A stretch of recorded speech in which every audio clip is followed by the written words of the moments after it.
Oh, Seattle just traded up. Seattle's traded up, folks. Seattle has traded up. All right, we've traded up. Here is your best available right now as we stand. Will Johnson still on the board. Mike Green, Nick Emmanwori, Donovan Ezeruku, Siobhan Ravel is a guy they have met with as well.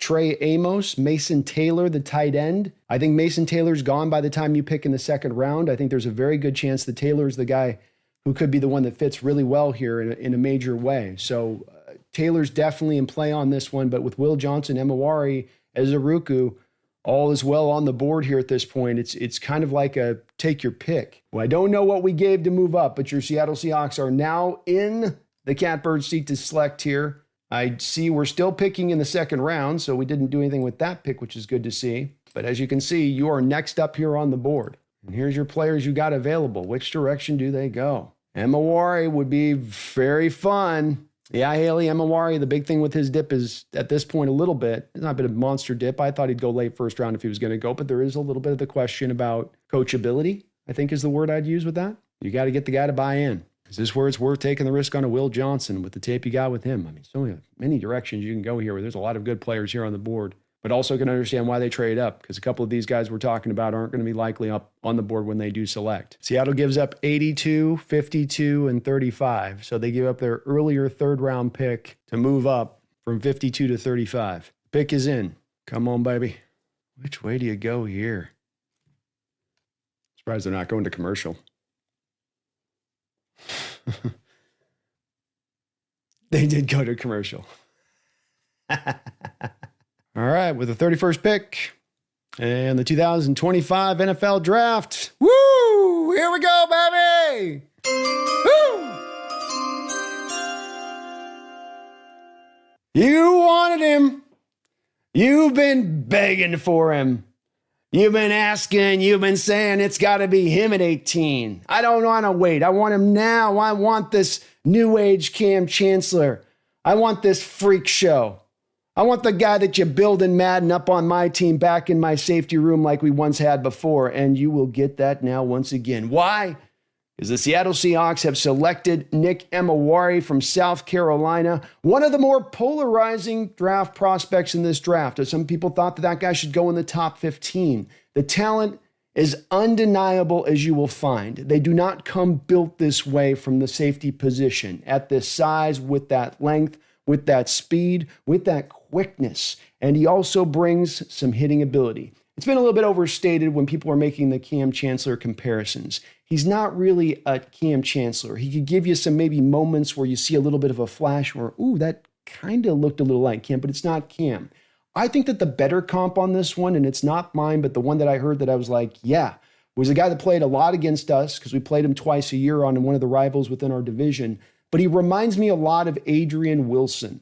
He's Adrian Wilson with better coverage ability. And I believe Adrian was a couple-time Pro Bowler. This guy's got even more upside than that. And what you've gone with this pick is you've gone for upside to the moon. You want the pick yesterday where you say, man, I like Zabel's floor. It's nice and all that.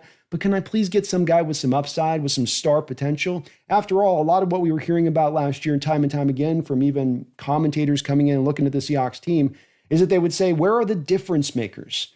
You got good players here. You got solid players over there. But where are the difference makers? Where are the guys that tilt the field? Well, if you got a guy, Nick Emmanwori, you're looking at a guy that can tilt the field and tilt the field in a major way. So this is a swing for the fences type pick, which is exactly what I was advocating for yesterday when we got on the heels of Zabel. Okay, you did your hard work. You got some of the line taken care of. Doesn't mean you don't go back to the line at some point, but it does mean now on these next picks into day two, you can kind of get your view back onto upside. You can stick more into that pocket of true value. And I 100% guarantee you that one of the first things you're going to hear from John Schneider in the post-press conference is going to be, we had a first-round grade on this guy. We had a mid-first-round grade on this guy. And that's what's drawing them up here to make this trade up to sacrifice that third round pick is that there's just no way from their perspective this guy should land into their lap. His skill is universal. There's a lot that needs to come along in order to tap into that full talent that he offers as a 4'4" guy at his size from the safety position. He is not a finished product. And there's going to be times about motivation that there's going to be some keys within that on making sure you get him right with that, because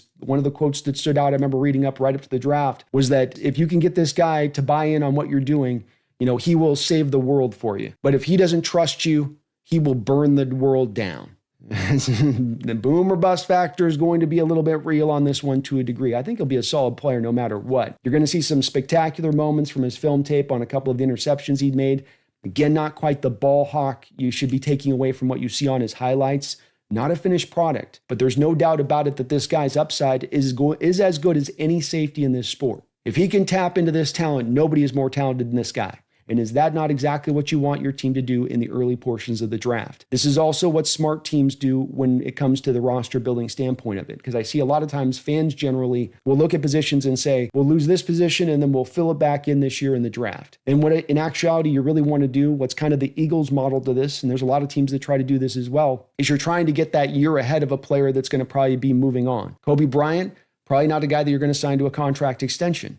Julian Love starts to get really expensive after this season. It's going to cost about $13 million a year at that point where he lands on his contract, that extension he signed 2 years ago. So you're probably not wanting to get back into the same pickle you got into with Jamal Adams and Quandre Diggs, paying top of the market safety money to two different guys. You maybe want to pay one guy, okay, but let's try to keep the other position relatively cheaper. And you're able to now get ahead of that while at the same time upgrading the position. As this guy is a more complete player than Kobe Bryant, he's going to be a better tackler than Kobe Bryant. They may be kind of somewhat equivalent at times with what they do in coverage, but he's going to be very fluid as well with the cover two shell stuff. He's done all of that in college. A skill that really does stand out to him when you watch him is his ability to be out there in that cover shell, 12 yards off the ball. You have a slot receiver who's uncovered by a cornerback. He's got to then pick up that slot coming up the field, because you've got to stay on top when you're backing up as a safety from that cover 12, that shell position, because the safety's taking care of the other side of the field. So you got to carry your side of the field. So you have to do kind of two things in one,